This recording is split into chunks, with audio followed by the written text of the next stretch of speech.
I just want to bring in some of the radio and TV work because it isn't available immediately over here, but people are getting access to it through YouTube and various places. The Vox Pop interviews, the feedback reports you used to do, deal with the same concept. I always thought that if a microphone or a camera is shoved in someone's face, they'll go along with whatever you say, which is what you did so insanely brilliantly on those radio shows, that you would just introduce something surreal and they would go with it simply, I think, because you had a microphone? Is that how you took it? It may be that. I think people, do go along with things. There have been countless experiments where people just follow sort of what they're required to do. I mean, I'm not saying that those were the same as the Stanford experiment or, countless other examples of people going way over the line when all they're being is gently nudged in one direction.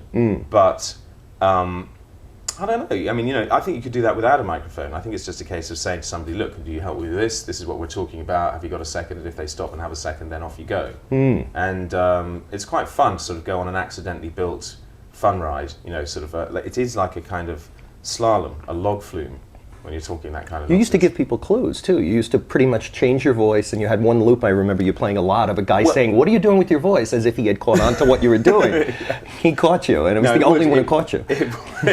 Well, I think when you're doing things like that, you always try and tip the odds against yourself. Yeah. I mean, you have to, really. It's part of the joke. You kind of go into a situation thinking, right, I'm gonna capsize this now. And then it doesn't capsize, and then you really...